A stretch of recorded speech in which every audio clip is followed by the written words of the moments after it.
Et les amis, dans cette vidéo, on va parler plomberie.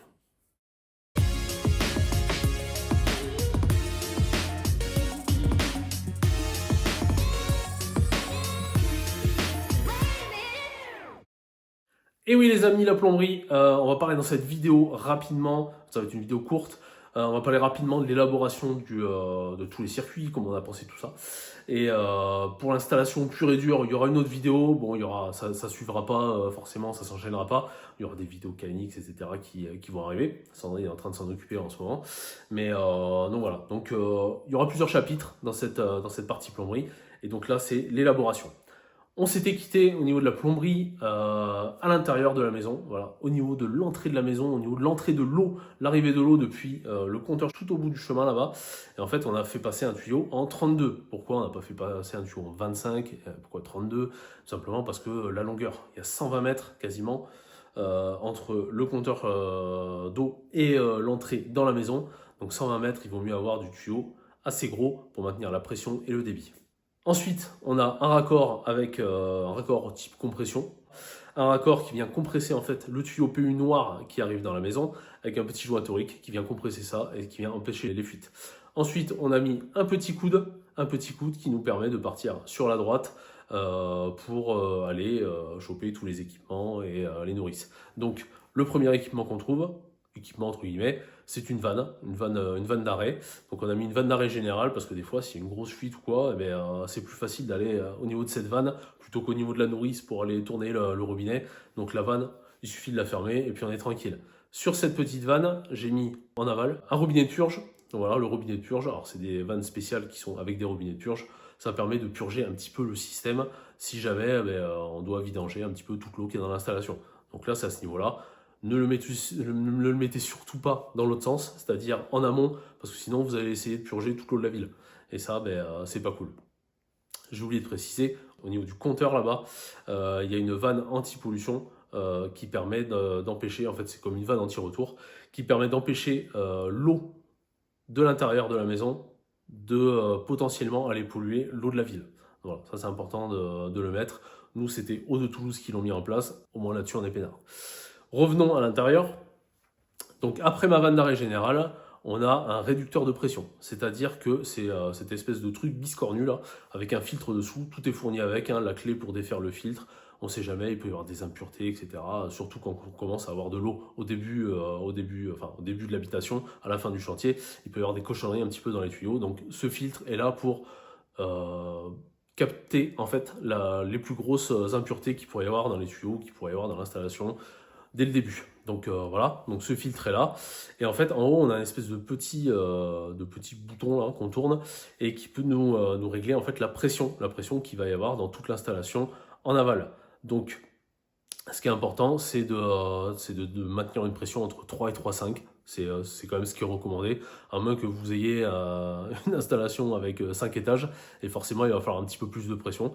Mais en fait, ça garantit que ça ne va pas vous péter des turites dans les lave-linges, la vaisselle, surtout ces deux appareils-là qui pourraient être assez sensibles, mais ça maintient aussi une pression assez basse pour vous préserver tous les raccords, tous les tuyaux, tous les robinets, etc. C'est quand même mieux de l'installer, c'est clair. Ensuite, vous avez un petit manomètre juste à côté sur cet équipement qui vous permet de vérifier d'un coup d'œil que la pression soit bien celle que vous avez réglée sur l'espèce de truc qui tourne là. Donc voilà. Ensuite, qu'est-ce que j'ai mis? J'ai mis 2 T avec une vanne au milieu. Ces 2 T servent à mettre optionnellement, voilà, si jamais on a besoin, si jamais on a une eau qui est dure, une eau qui est calcaire, une eau qui est difficile, ça permet de mettre un filtre. Alors que ce soit un filtre simple, genre avec une cartouche ou 2 cartouches, des filtres passifs, ou des filtres sous la forme de gros engins, là, limite on dirait un lave-linge, qui permettent de filtrer en grosse quantité toute l'installation dans la maison et qui permettent de capter beaucoup, les eaux qui sont très dures par exemple, les eaux qui ont beaucoup de calcaire. J'ai habité à Angoulême, je sais ce que c'est le calcaire, c'est l'enfer. Les parois de douche qui sont toutes blanches, les robinets qui sont difficiles à nettoyer, c'est l'enfer. Donc avoir un filtre comme ça peut être pas mal dans certaines installations. Nous on s'est mis l'option, si jamais on en a besoin un jour, on aura juste à raccorder sur les deux T. La vanne au milieu, c'est pour dévier en fait. Si jamais vous installez un équipement à cet endroit-là, avec ces deux T, eh bien, hop, vous fermez la vanne pour que ça force le passage via l'équipement. Sinon, vous laissez ouvert et puis ça file tout droit. Ensuite, on a la remontée vers les nourrices, parce que oui, nous, nos nourrices sont en haut, parce que tous les tuyaux sont en haut. Et donc, les nourrices qui sont en haut, eh bien, elles vont distribuer l'eau en fait à tous les équipements qui en ont besoin.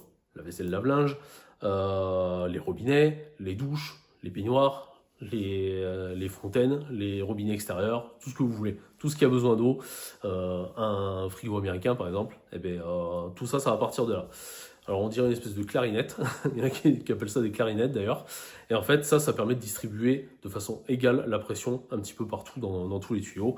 Les plus anciens d'entre vous se rappellent peut-être qu'à l'époque, il y a mamie qui est d'un côté qui tire l'eau froide, et papy qui est sous la douche, qui se retrouve avec l'eau bouillante, voilà.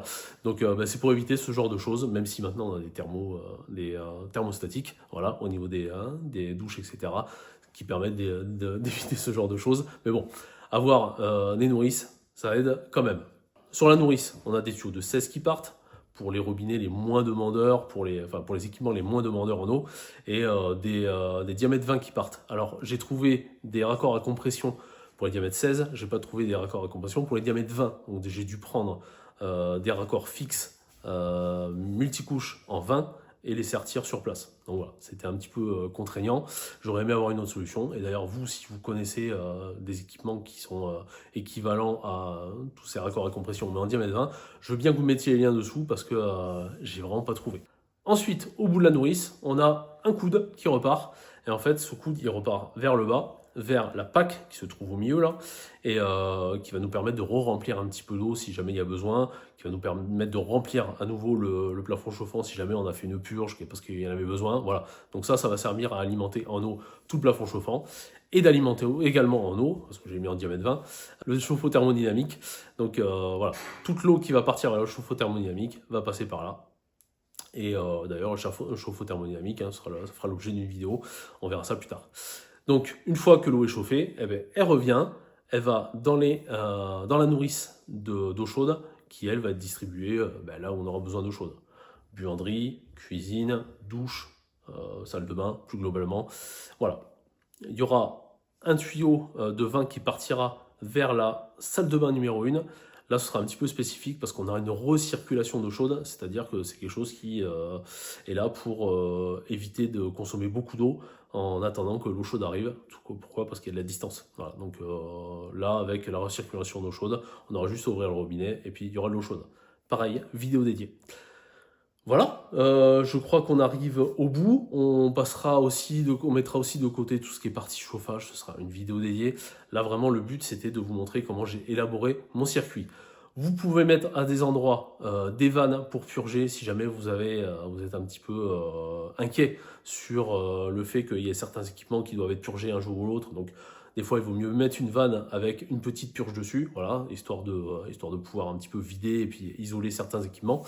Vous pourriez mettre beaucoup d'équipements au final sur une installation plomberie. Nous on a mis ce qui nous paraissait le plus cohérent. On n'a pas forcément mis de clapet anti-retour. Enfin si, on en mettra sur la partie chauffage, on en mettra aussi sur la partie recirculation parce que c'est obligatoire. Mais on n'a pas mis de clapet anti-retour sur le reste de l'installation parce que ça ne nous paraissait pas vraiment très nécessaire. Voilà les amis, on a fait le tour. N'hésitez pas à me poser des questions auxquelles je pourrais répondre dans les prochaines vidéos sur la plomberie. J'ai deux petits regrets sur la plomberie, voilà, je vous le dis dès maintenant, par rapport aux images que vous avez vues sur l'installation. Regret numéro 1, c'est que j'aurais dû plus mettre de coude à 90 degrés au niveau des départs des nourrices, parce que là, ça fait des virages dans tous les sens, parce que forcément, c'est une multicouche, on est obligé de faire des virages pour aller d'un côté à l'autre. Je pense que j'aurais dû mettre des raccords à 90 degrés. De ce que j'ai vu pour l'instant, tous mes raccords multicouches, il y a zéro fuite, il n'y en a aucun qui a fui jusque-là. Donc je vois pas pourquoi ça changerait. Donc même si c'est un peu craignos de mettre des raccords dans les cloisons, là c'est à la vue de tous, enfin même s'il y aura un coffrage un petit peu plus tard, mais bon je pourrais toujours y avoir accès, j'aurais dû mettre des coudes à 90, ça aurait fait beaucoup plus propre, ce serait parti tout droit au niveau des nourrices, ce serait parti d'un côté et puis ça aurait remonté de l'autre, enfin ça aurait été beaucoup plus joli et beaucoup plus cohérent par rapport à ce que j'aime faire, mais bon. Si jamais un jour ça me prend, je vais couper toute l'installation, je vais couper toute l'eau, je vais remettre des coups, ce sera tout joli. Mais bon, pour l'instant ça marche et c'est bien l'essentiel. Deuxième remarque que j'ai à faire par rapport à notre installation, que vous avez pu voir sur les images, c'est que j'aurais dû un petit peu aérer tout ça. C'est-à-dire que j'ai voulu compacter un petit peu l'installation, faire arriver tout au même endroit pour vraiment les faire. Voilà. Et ça, c'est bien dans la théorie, sauf qu'en pratique, c'est assez difficile à cause de l'encombrement, etc. Donc voilà. Si c'était à refaire, j'aurais un petit peu plus étalé l'installation, quitte à ce que ça prenne un petit peu plus de place. C'était pas grave, mais au moins, ça aurait été un petit peu plus carré. Bon, les amis, on se donne rendez-vous la prochaine fois. Il y aura peut-être du montage de plomberie, il y aura peut-être de l'installation au niveau de la salle de bain numéro 1 de plomberie, parce qu'au niveau de la douche, c'est un petit peu spécifique, de la recirculation d'eau chaude, du montage de thermodynamique. Il y a plein de choses qu'on doit évoquer au niveau de la plomberie. Pour ça, n'hésitez pas à vous abonner. Et puis, n'hésitez pas aussi à commenter, comme je vous l'ai dit tout à l'heure. Si jamais vous avez des questions à venir, je pourrai glisser tout ça dans les vidéos à venir. Les amis, d'ici là, portez-vous bien. Je vous dis à la prochaine. Ciao.